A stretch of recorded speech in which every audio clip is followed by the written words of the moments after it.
In the second installment of the Crash Bandicoot series, it is certainly more of the same, and that's not necessarily a bad thing.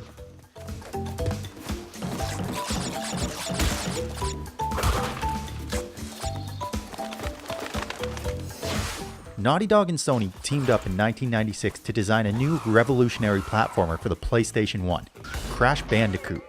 And although slightly buggy, it was received pretty well.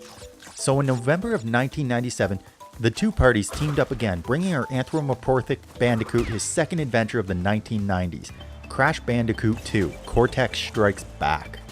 Fast forward 20 years, and with the lack of ideas streaming out of the gaming industry, we find ourselves with another remake of a childhood classic.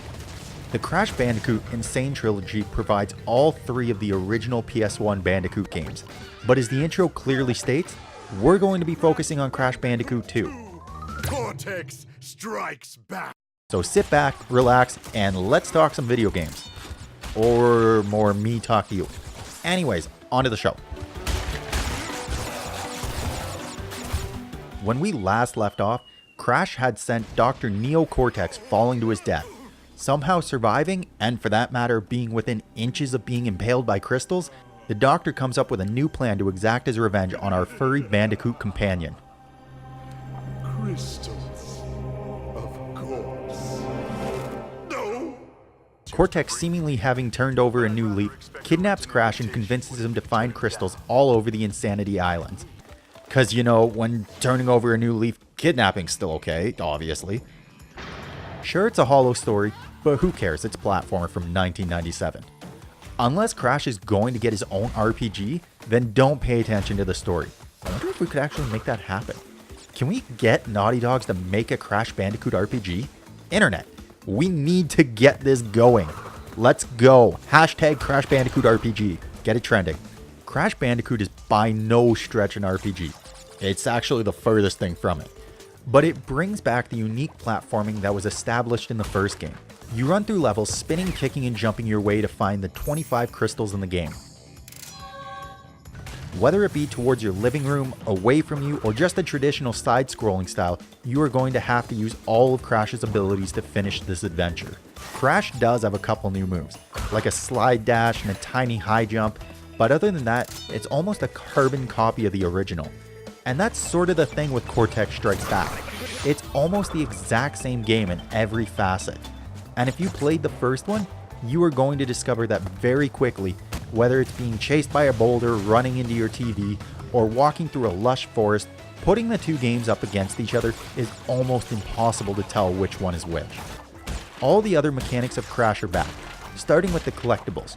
You have your Wumpa Fruit, your Aki Aki mask, and your different colored crystals scattered throughout the 25 plus levels that are all being brought together by the Crash Bandicoot staple, boxes. Every level in the game provides you with a certain amount of boxes that need to be broken to unlock a gem. But breaking boxes certainly provides more than that for you.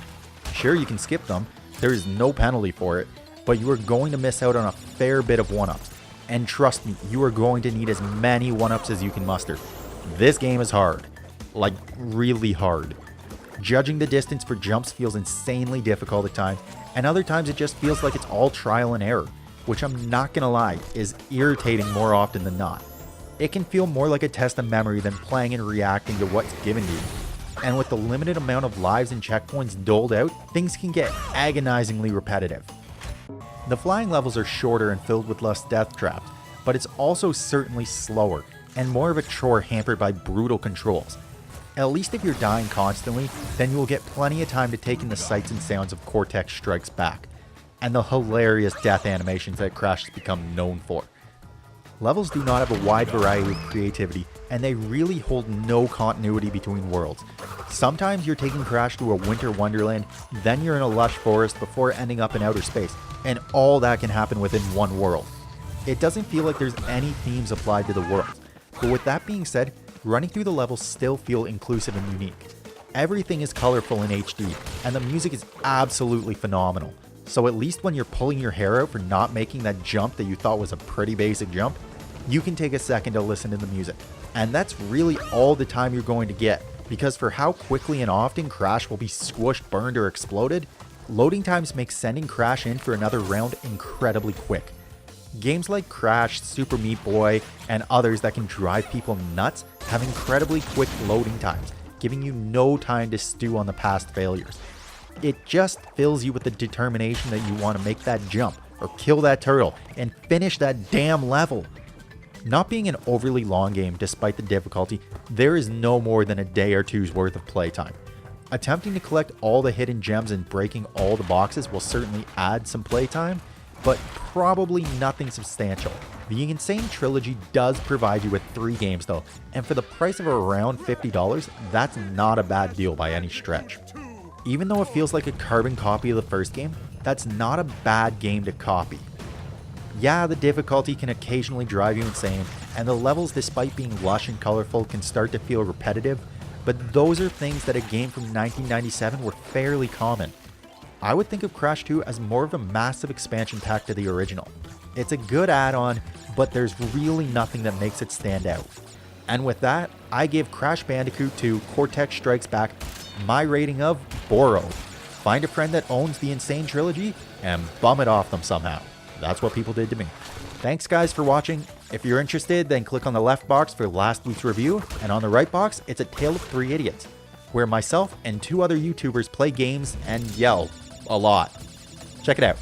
Until then, take it easy, internet.